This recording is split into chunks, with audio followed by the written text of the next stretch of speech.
PPPA Darul Quran adalah lembaga pengelola sedekah yang berkhidmat pada pembangunan masyarakat, berbasis tahfizul Quran yang dikelola secara profesional dan akuntabel. Bermula pada 2003 saat Ustadz Yusuf Mansur berkhidmat untuk menciptakan kader-kader penghafal Al-Quran di Indonesia dengan program pembibitan penghafal Al-Quran. PPPA Darul Quran dimulai dengan mengasuh beberapa santri tahfiz, kemudian berkembang hingga ribuan santri yang tersebar di seluruh Indonesia. Dari sudut sempit musola Bulak Santri yang bersebelahan dengan makam desa. Di tempat inilah berawal aktivitas PPPA Darul Quran mengusung visi dan cita-cita besar. Sejak awal, PPPA Darul Quran berkonsentrasi dalam upaya membangun kesadaran masyarakat untuk kembali pada Al-Quran dengan menggulirkan program-program yang bertujuan untuk membibit dan mencetak penghafal Quran. Maka diperlukan payung kelembagaan yang kuat dan profesional. Pada 29 Maret 2007 di Balai Sarbini, Jakarta, identitas PPPA Darul Quran resmi diperkenalkan ke publik. Dikukuhkan melalui akte notaris tertanggal 11 Mei 2007. PPPA Darul Quran membangun gerakan rumah tahfiz di dalam dan luar negeri dalam program dakwah dan sosial. PPPA juga terlibat dalam pembangunan kemandirian dan pengembangan masyarakat berbasis tahfizul Quran. Mulai bantuan beasiswa, kemanusiaan, kesehatan, dan pengembangan masyarakat.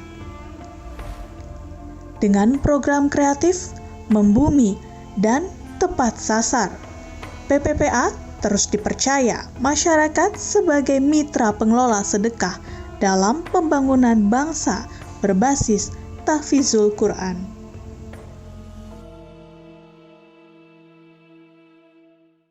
Ngomongin masalah baca Al-Quran, Ustaz, nanti kita akan tayangkan artikelnya. Ada yang mengatakan bahwa kita ini kan muslim terbesar di dunia, ya Ustadz ya. Nomor 1 begitu, paling mayoritas muslim. Tapi menurut hasil survei begitu Ustadz ya, yang bisa membaca Quran itu hanya 50% Ustadz. Nggak nyampe kali. Iya. Pendapat Ustadz bagaimana Ustadz? Apa yang harusnya kita lakukan begitu Ustadz? Saya sih udah nggak berpendapat lagi, udah melakukan aksi, Bos. Udah dari tahun 2003 kita udah melakukan gerakan bebas baca huruf Quran. Jadi emang ini bukan buat dipendapatkan gitu ya. Ini udah tanggung jawab siapapun gitu loh. Orang tua ngecek bacaan anak kemudian ngecek bacaan, kemudian orang tua, kakek, nggak usah pada punya perasaan malu, nggak masalah. Seorang bos, pimpinan ngecek bacaannya karyawan-karyawatinya, dan itu barokah kok. Saya punya usaha 1-2 gitu ya, istilahnya alhamdulillah gitu loh. Wasilah ngecek bacaan karyawan-karyawati, kemudian memberi solusi. Ya perusahaan di masa pandemi aja masih bisa jalan gitu. Berkahnya emang beda gitu.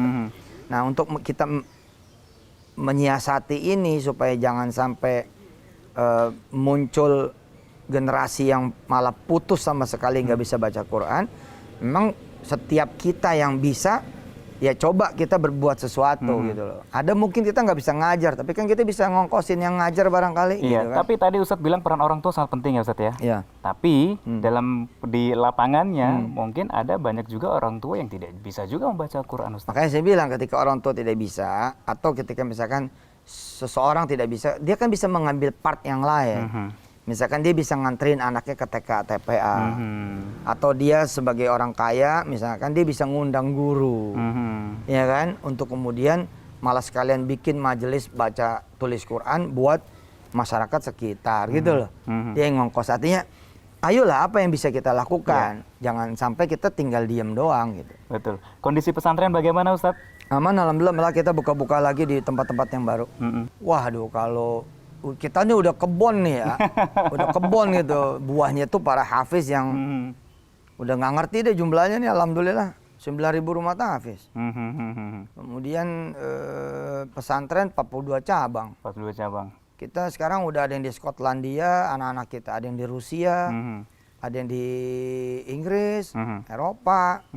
Ya keruan dah, yang ke Mesir mah udah banyak banget. Banyaknya cabang, banyaknya tempat pesantren begitu Ustadz ya. Ini kan juga apa ya, menunjukkan seberapa besar sih Ustadz dekat dengan para murid-murid di pesantren begitu. Apakah sering mengunjungi atau bagaimana begitu Ustadz? Saya termasuk alhamdulillah tetap dekat dengan anak-anak di cabang terjauh pun, karena mereka biasa mendengar audio saya.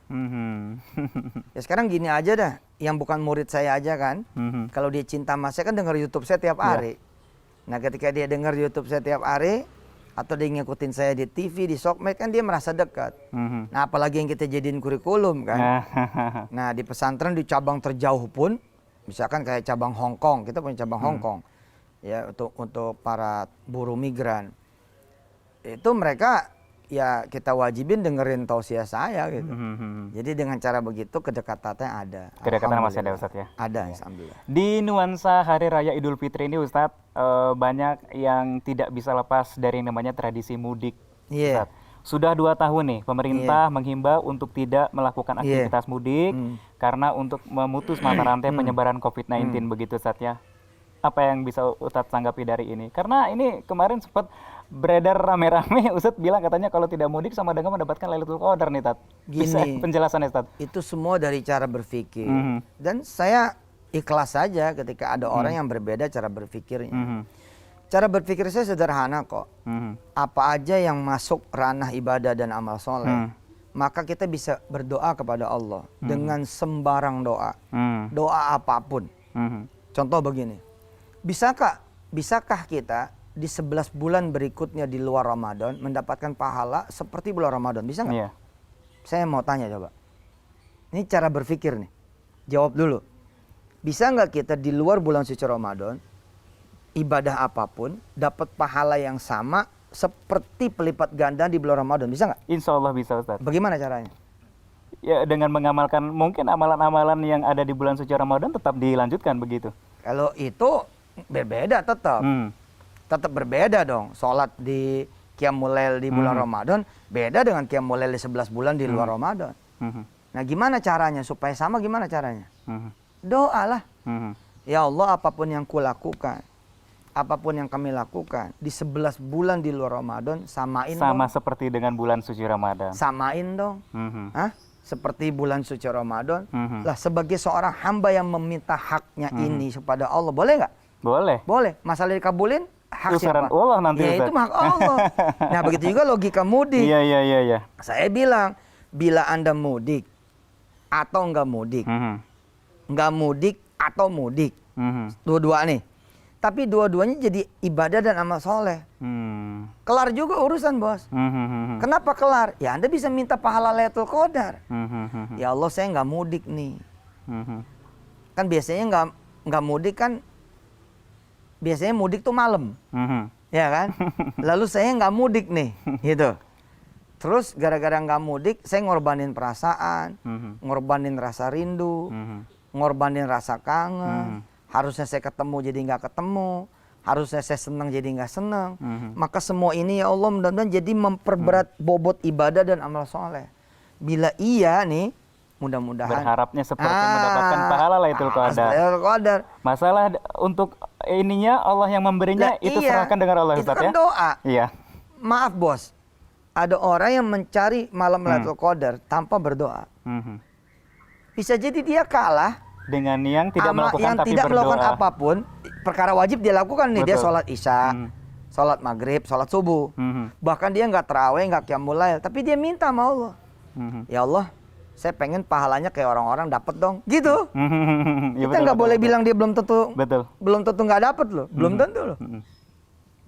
Justru yang melakukan tapi dia lupa meminta dapat Lailatul Qadar, bisa jadi malah nggak dapat. Orang dia cuman ngerjain, nggak minta. Baik, Tat, selama ini kan kalau Lailatul Qadar itu kita melihatnya antara secara kita bilang kita tidak tahu begitu apakah kita mendapatkan Lailatul Qadar atau tidak begitu. Nggak ada yang tahu. Cuman banyak yang menyatakan ada yang kalau fajar dia mataharinya lebih terang gitu, atau bagaimana Ustaz? Bisa dibilang itu sangat individualistik dan apa ya, itu baik sangka aja udah. Apa ada ketenangan jiwa begitu yang didapatkan? Makanya gini begitu? kan ukurannya tuh ya, ukurannya baik sangka. Nah, lagi-lagi kan ini sebenarnya masalah persepsi gitu, menurut saya sih gitu. Makanya yang terbaik gimana? Yang terbaik kita berikhtiar supaya jangan meniadakan ikhtiar dong. Yang kedua berdoa. Yang ketiga berbaik sangka bahwa doa kita dikabul. Gitu, soal tanda mah bisa iya bisa enggak gitu aja. Itu kan kita baru tahu dapat enggaknya ntar pas di hari hisab kan. Betul. Jadi silahkan berdoa sebanyak-banyaknya di mana saja urusan itu diterima atau tidak nanti urusannya di belakang ya. Tat, kalau kita berbicara juga mengenai masalah Hari Idul Fitri nih Tat ya.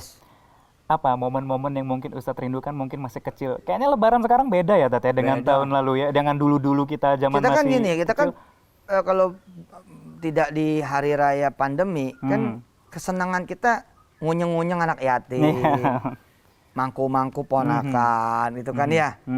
Terus beli mie bareng gitu, beli bakso bareng. Beli bakso bener Tat, bener beli bakso. Iya kan? Iya. Sekarang yang gitu-gitu tuh ya jadi nggak seperti hari biasa lah gitu. Betul. Tapi ya itulah, itu saya bilang itu ibadah gitu. Insya Allah mudah-mudahan kalau kita ikhlas, Allah akan berikan pahala tersendiri gitu. Berkembangnya zaman, berkembangnya juga pola-pola kehidupan yang akan berubah begitu Ustaz. Iya, dan ya? Allah kan adil banget ya. Dia hadirkan pandemi, tapi dia hadirkan teknologi juga kan. Iya, gitu. betul. Artinya ya menyesuaikan akhirnya kita begitu Ustaz. Iya begitu. Kan ini Allah memang udah atur begitu. Hebat banget. Betul. Kalau kita ngomongin masalah tentang kerinduan kita dengan masa lalu begitu Ustaz ya. Saat bulan Ramadan juga kemarin tentunya ini lagi ramai juga nih Ustaz terkait dengan cara pola membangunkan sahur begitu Ustaz ya. Kalau dulu ketika zaman saat itu adalah yang ditunggu Ustaz. Karena nggak ada rasa dan nggak berasa bulan Ramadan nih kalau nggak ada yang bangunin sahur. Kentang-kentong gitu ya. Kentang-kentong berisik-berisik di jalan begitu. Tapi dengan kondisi saat ini ada beberapa yang mungkin agak sulit menerima begitu Ustaz. Apa kalau di kampung sini masih. Masih. Dengan kondisi seperti itu dengan kondisi ini masih, tapi anak-anaknya pada rapi. Pada pakai masker. Tetap protokol kesehatan. Gitu. Terus mereka jalannya nggak berdekatan tapi agak berjarak gitu. Masih saya seneng tinggal di kampung ini. Di Kampung Ketapang, suara ngaji ngalun di malam-malam 10 hari terakhir masih ada. 10 hari terakhir masih ada. Iya, salawatan menjelang subuh, menjelang Jumatan masih ada. Alhamdulillah. Yang gitu mah di Kampung Ketapang nih nggak hilang deh. Alhamdulillah. Oke, baik. Nah, nanti kita akan berbincang lagi Ustadz. Ini karena kebetulan saya berada di rumah Ustadz nih. Kayaknya sayang kalau saya cuma duduk di sini Ustadz. Saya kepengen ke tempat-tempat yang menarik sekali Ustadz ya. Jangan kemana-mana pemirsa, nanti kita akan lanjut berbincang kita bersama dengan Ustadz Yusuf Mansur, tetap di Meet the VVIP. Bismillah.